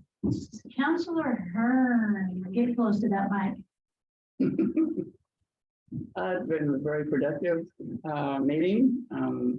We've discussed quite a bit. I think we solved a few questions. We're looking into answers for the others, and I wish to thank everybody that showed up. We had a good group here in council and chambers, and appreciate it.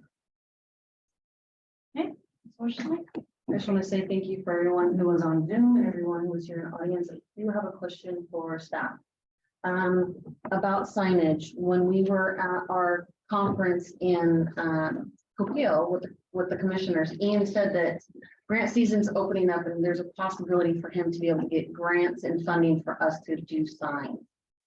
Can you check into that to see if you can help with these signs and find out exactly? And if you need to, I can call the commissioners. If you give me who I need to talk to, I can. No, call the it's commissioners Ian. and find out, Are you talking about the signs up on well, up on North Lake? those ones, and then the ones that were approved by county back in So- 2021. to see if, find out which ones were approved by them, because I don't know exactly which ones were approved.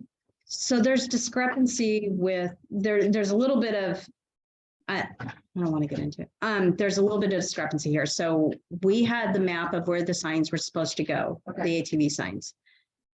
We went and had the county come out and walk through where they wanted the signs. Okay. Dennis put the signs in where the county said. That's after I got here and I was witness, Yeah, and he yeah. put them all in. Yeah, So I'm not sure what's left.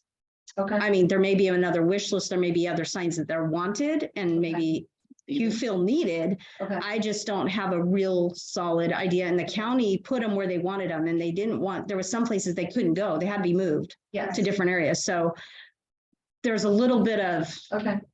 Well, if- unknown there. And No, so that's fine. So then, if I'll I'm- clarify, no, so yeah. I'll clarify, can we get a hold of Ian and find out about how to get the signs that the roadmaster wanted on the other side of the bridge for the pavement only? yes, but I think the county needs to apply for that grant. Okay, Yeah, I don't think that's something we should be applying for. well, I just I mean, didn't know we if can, we were but supposed, don't because we think it did, makes as far as sense. I remember Yeah. with the meeting that we did agree to go along with county to get signs up. there for Right, the and he roadmaster. offered them that grant, so Okay. they can, yeah. Okay. Yeah. Because I want to make sure we stay like talking with them. Oh, trying to keep no. This line of communication. No, and that's the thing, Paul, the roadmaster. Yes. Road and Bridge Director, Paul Slater and I have a good relationship. We talked after the meeting. Okay, And so, you know, the county needs to apply for their own grants. I mean, we've been doing work on their behalf for a long time and it's a lot of staff time. So, yes. Yeah. I just. Yeah. Thank you. and I'm asking Ian about the brochure thing too. so. Yes. All right, okay. That's all I got. All right. I got so much stuff in my head right now, that's all I got. Councilor Woods? I wanted to say that I got the scholarship for the LLC annual conference, and that was really exciting for me. I never win anything, so that was, well, it'll save the city money, and I think A lot of that would be money. really good for me as a first time counselor.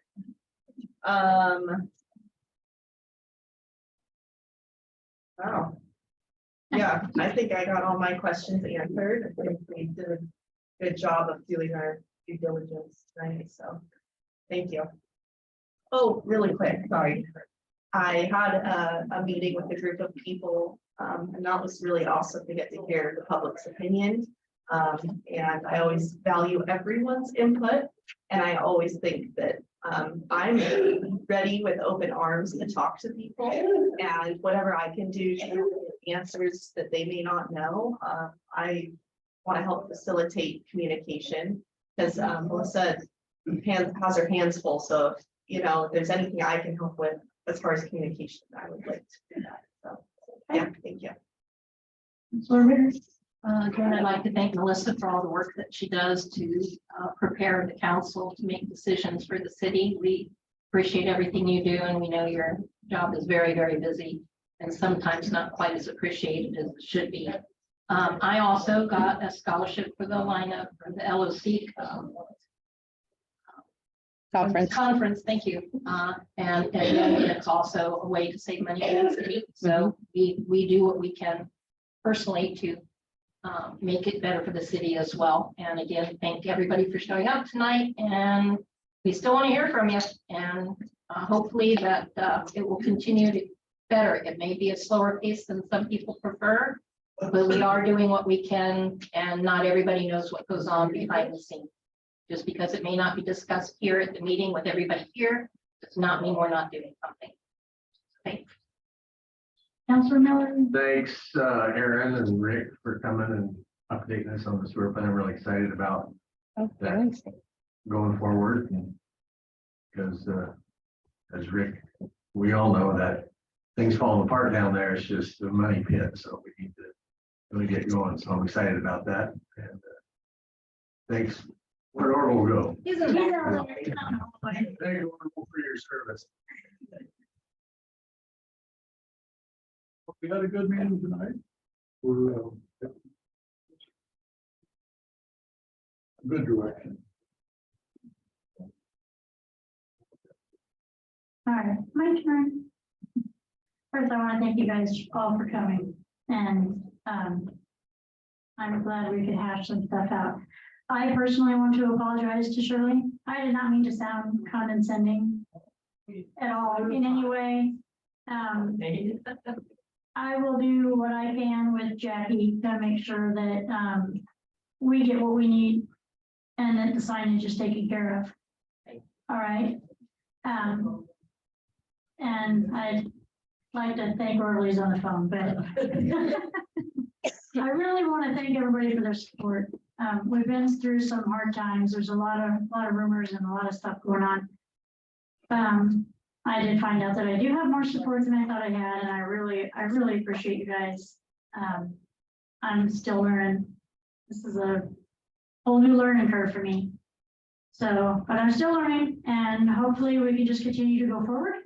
I'd like to thank you guys for your dedication and everybody going to the meetings. And I also was awarded a scholarship for the LOC conference. And I was awarded a scholarship for the mayor conference, which I'm going to in Hood River. So it's saving the city money, saving me money. I just need some food. If y'all can bring me some groceries. But as far as I'm concerned, we had a great meeting, and I want to thank you all for being here. Meeting adjourned.